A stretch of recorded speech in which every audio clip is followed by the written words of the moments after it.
감사드립니다. 오늘 성경 본문은 여호수아 24장 14절 말씀입니다.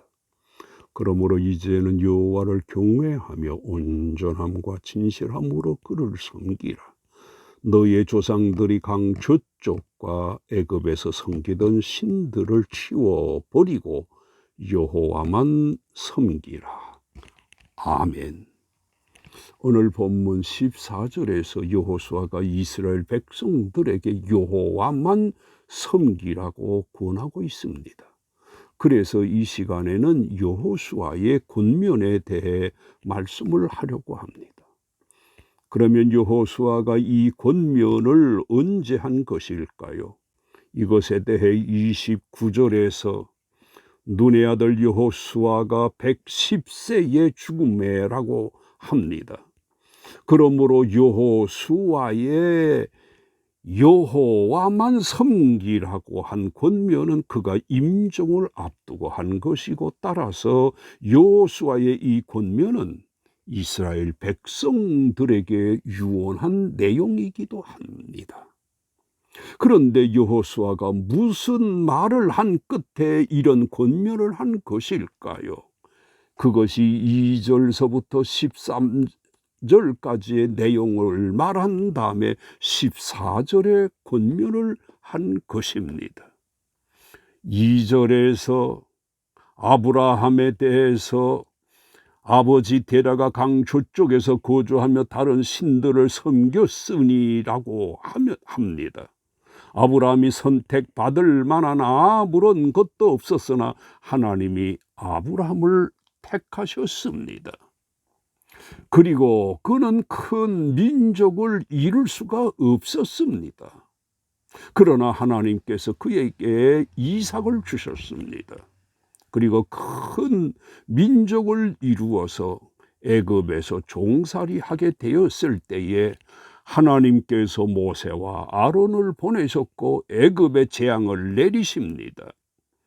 그리고 그들을 거기에서 인도하여 내셨습니다. 하나님이 출애굽하게 하신 것입니다. 그리고 이스라엘이 홍해를 건넌 것에 대해서 하나님께서 어떻게 하셨습니까? 애굽에서 인도하여 냈습니다. 그리고 바다에 이르게 되었을 때에 애굽 사람들이 병거와 마병을 거느리고 홍해까지 쫓아옵니다. 이때 이스라엘 사람들이 하나님 앞에 부르짖었습니다.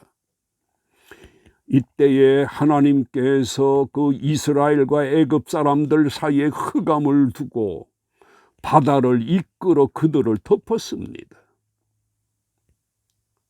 그리고 8절에서도 하나님이 하신 일에 대해 또 너희를 인도하여 요단 저쪽에 거주하는 아모리 족속의 땅으로 들어가게 하셨다고 합니다. 그리고 하나님께서 그들이 땅을 점령할 수 있게끔 하셨습니다. 그리고 발람이 발락의 요청을 받고 이스라엘을 저주하려고 하였을 때에 하나님께서 발람의 입에서 저주가 아닌 축복을 하게 하셨습니다. 지금 계속해서 여호수아가 이런 말을 합니다. 그리고 11절에서는 너희가 요단을 건너 여리고에 이른즉 여리고 주민들과 그리고 가나안의 여러 족속들과 싸웠는데 하나님께서 이스라엘 손에 그들을 다 넘겨주셨습니다. 이기도록 하나님이 역사하신 것입니다. 그리고 12절에서는 아모리 족속의 두 왕을 쫓아낸 것에 대해서 이스라엘 사람들이 칼과 활로서 그렇게 한 것이 아니라 하나님이 왕벌을 그들 앞에 보내어 아모리 족속의 두 왕을 쫓아내셨던 것입니다. 그리고 13절에서는 이스라엘이 가나안 땅에 들어와 차지하게 된 것에 대해서 이렇게 기록합니다. 너희가 수고하지 아니한 땅과 너희가 건설하지 아니한 성읍들을 하나님이 너희에게 주셨다고 합니다. 그리고 너희는 또 심지 아니한 포도원과 감람원 열매를 먹었다고 합니다.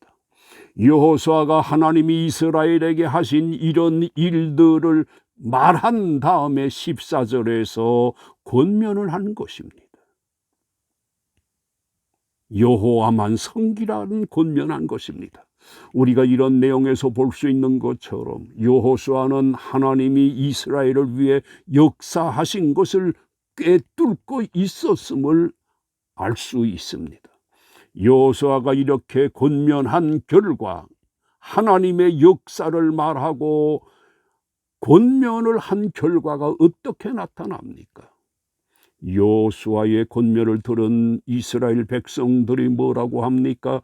16절에서 우리가 결단코 여호와를 버리고 다른 신들을 섬기지 아니하겠다고 합니다. 이렇게 여호수아가 이스라엘 백성들에게 한 권면이 큰 효과를 거두었습니다. 이런 결과로 볼 때에 여호수아는 하나님이 크게 쓰시는 믿음의 사람인 것은 물론 전쟁에서도 지도자의 역할을 잘했고 또 설득력이 대단한 사람이었다는 것을 알 수 있습니다. 싫으면 관도 하는 식으로 하는 사람을 이끈 사람이 아닙니다. 그런데 이렇게 효과적으로 이스라엘을 권면한 것이 무엇과 관계되는 것일까요? 하나님이 그토록 이스라엘 백성들에게 바라는 것이었습니다. 여호수아는 죽음을 눈앞에 두고서도 이스라엘 백성들에게 유익을 끼쳤고 마음껏 하나님이 바라시는 바를 권면해서 기쁘시게 한 것입니다.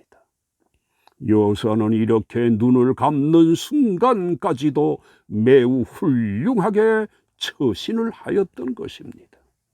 그리고 또 여호수아가 이스라엘 백성들에게 권면하고 있는 신앙이 어떤 신앙일까요?